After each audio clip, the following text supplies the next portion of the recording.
It is time for another Here We Go from Fabrizio. We have signed Jakub Kiwior, the Polish centre-back slash midfielder. Seems like he can play both roles, but predominantly he's a left-footed centre-back. This is back up to Gabriel, and it's apparently 20 to 25 million with add-ons. Very exciting deal. I thought I have to make a video on this one, and also we'll talk about Trossard. We've got Fresneda, I think that's how you say it. Fresneda, a young right back. And also an update on Tielemans and Declan Rice. But first of all, let's talk about our new Polish defender.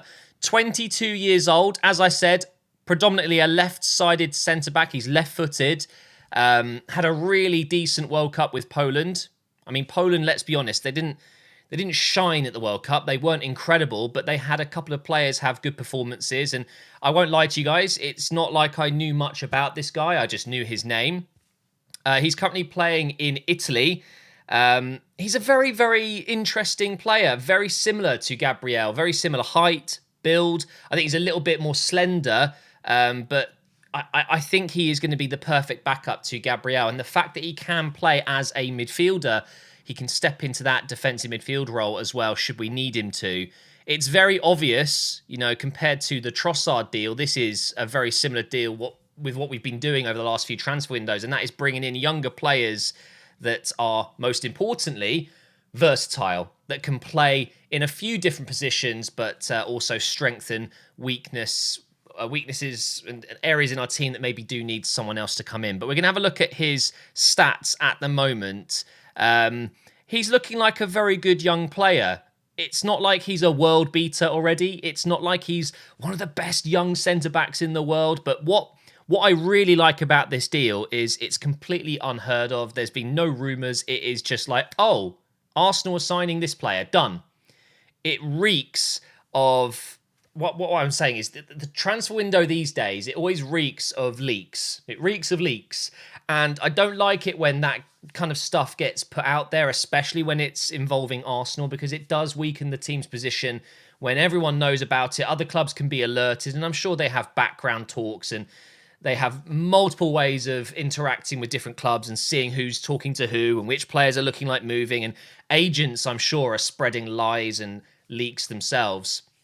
But when a deal like this happens, it really excites me because clearly Arsenal have seen a player they want and they've gone very quietly about it. They don't want anyone to know. However, I have heard that Dortmund actually spoke to his representatives in the last few weeks, and actually a bid was put in to Dortmund and Dortmund made a bid and it was rejected. I don't know if it was just not enough money or he didn't want to play for Dortmund.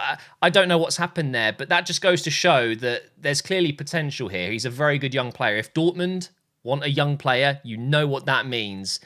And I mean, looking at his stats, his percentile stats, if you don't know what that is, it's like, you know, comparing to all the players in that position, how good they are at specific things. So clearances, he's in the 94 percentile, like top 6 in the world. In that position, that's roughly what percentile means. And of course, stats aren't everything, but it's a really good guide to see how good certain players are. Shots blocked, penalties given away, very, very low, and that's nice. I mean, Arsenal fans, you know what I mean.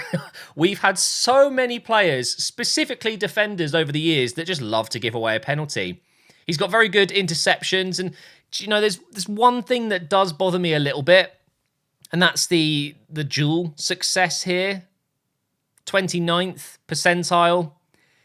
It's not ideal, but we are looking at a player that's playing in a different league. It's very aerial. I think the Serie A is definitely a lot more... I don't want to use the word physical, but it doesn't seem as on the ground, tiki-taka style. It definitely is a bit more lump it forward and crosses and free kicks, corners, things like that. And I'm not saying it's a bad thing. I'm just saying I think when you look at stats like this, you have to remember this is a different league. He's also just 22, and I'm sure some of these stats are international as well. Is it just international? I think this might be just Serie A, actually. But this is all very promising. But remember, just don't look into it too much. We're looking at a young player that's going to come in and offer us some good backup to Gabriel. And let's face it, we don't have another left-footed centre-back at the club. Pablo Mari will leave. He's just on loan at the moment, right, at Monza. I think that's going to become permanent. I don't know what this means for Holding. Part of me thinks that Holding is still going to be part of the plans as a real solid backup choice, especially now that Ben White is a right back. That would mean that we have Saliba and Holding as the right-sided centre-backs, and then we have Gabriel and Kiwior as the left-sided centre-back options. But of course, we've got Tomiyasu, we've got Ben White. They can both cover those positions as well. So, do you know what? This is a very interesting signing. I love the fact that it's just come out of nowhere. It's a very low-risk fee. We're looking at 20 million-ish up front with a few add-ons that are probably, win the Premier League, 50 appearances, 50 clean sheets, whatever it may be. And it's not breaking the bank, and this isn't going to affect our summer moves, for example, which we'll get onto in a minute. But this is a deal done. It's 100% done. He will not be ready for Manchester United at the weekend, of course. However, Trossard should be. I'm sure this deal will get announced in the next few days, and we'll start seeing interviews and things like that. Up next, though, let's talk about Trossard, because I did mention him in a video yesterday. I talked about the links with Trossard. It moved fast. I have never seen a transfer move so quickly with Arsenal. Apparently it took 24 hours, basically, from first contact to agreeing contracts. And they've actually got it done this morning. Now, there was a target deadline, I believe, to register him for the game on Sunday against Manchester United. He had to be registered by 12 p.m. My clock's over there now. I'm still getting used to my new setup. So it's currently 2 o'clock. So I'm hoping, we're still waiting for confirmation, but I'm hoping they were able to get this done, because having Trossard in the squad on Sunday against United would be very good. But Trossard is a done deal. I'm very excited about this one. I talked about it a lot in yesterday's video. A little bit out of our normal plans these days. We haven't been signing 27, 28-year-olds. He's only just turned 28, but of course that does mean he is a little bit older. But there's nothing wrong with that. When we've got so many young players, we can afford to bring in someone like him who's more experienced. He's a goal-scoring winger. He can play multiple positions. It just makes sense. And, for half the price of Mudryk, we've now brought in a winger and a centre-back. It's not a bad idea, is it? We're going to move on to Fresneda now. I don't know if I'm saying his name wrong. I've only heard of this guy for maybe the last few weeks. Not someone that's been on my radar, and I'm sure a lot of people will agree that you haven't heard too much about him. Mikel Arteta apparently has been blowing him up on his phone, asking if he would like to join Arsenal, trying to convince him to join the Arsenal ranks now. And this is a transfer that was supposedly going to be agreed now, but he would go back to Real Valladolid and finish on loan for the rest of the season. But I'm now hearing he could be joining now, which is a very interesting one. So Fresneda is a young right back. I've seen a couple of clips, and it's so dangerous to go onto YouTube and look at clips of players, because you're seeing the best bits. You're not seeing the worst bits. But this guy is so young and so raw, but you can just tell there's something about him. And do you know what? I feel like, although it kind of sucks for players like Norton Cuffy, a young right back that's, an academy project, if you will, at Arsenal.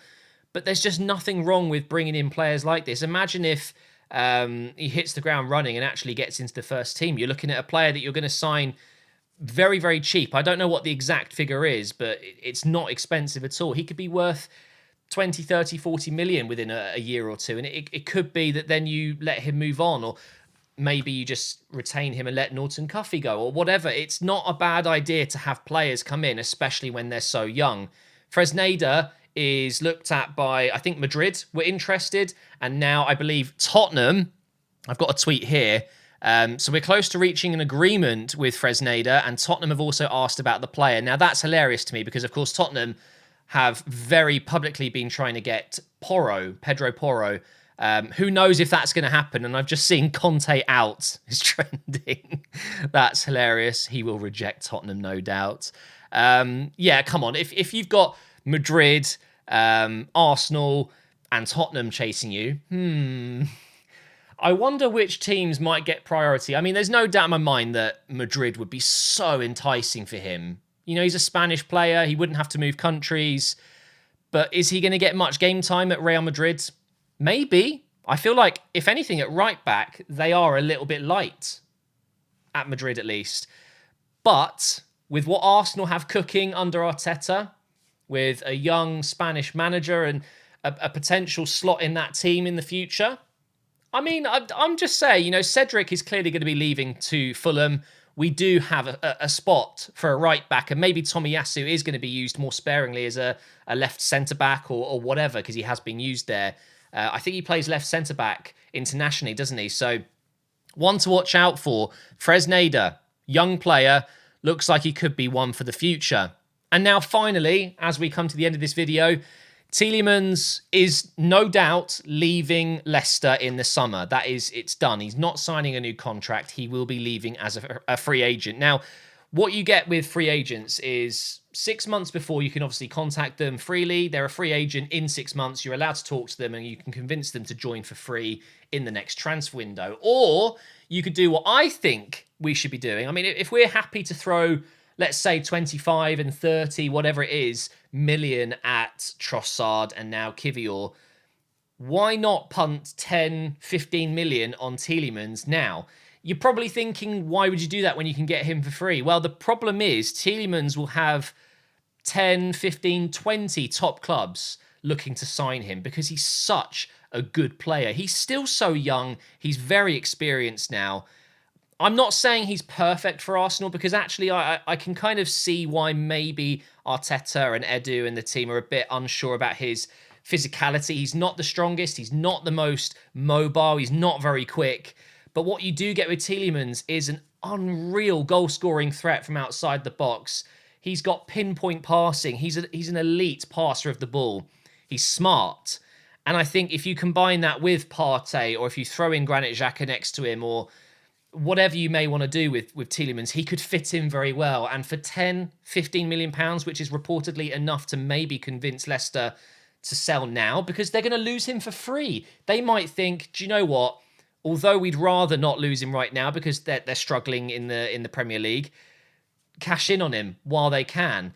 But in their defence, I would argue 15 million compared to having Tielemans for another 6 months, it might be better for them to hold on to him, retain him for the rest of the season. It's reported that maybe Tielemans doesn't want to move right now anyway. He just wants to finish his journey at Leicester and help them continue to fight. But of course, Leicester will miss out on a transfer fee. But there you go. There's an update from me. I love making these videos. I actually think these are my favourite videos to make right now, just talking transfers, especially when it comes to my club, Arsenal. I'm very much interested in Kiwior. I don't think he's going to be, you know, thrown into the first team and playing every game. But with the Europa League coming up, with, you know, FA Cup games and things like that, he is going to play, and I'm very interested to see how good he is because it's such an unknown... Like, what happened? This transfer just came out of nowhere. And, of course, Trossard, hopefully he'll be registered for Sunday, if not the game after that. We've got a huge amount of games coming up soon where he's going to be very important for us. Keep an eye out for Fresneda. I've got a feeling that we're going to wrap that one up, and we could see him joining us now. Why not? Or loan him back. I don't think we need him per se, but get that deal done. One for the future. And then also we've got Tielemans. So, oh, and Declan Rice, lastly, before we move on. Apparently, the rumours are still out there that Arsenal really want to launch a bid for Rice in the summer.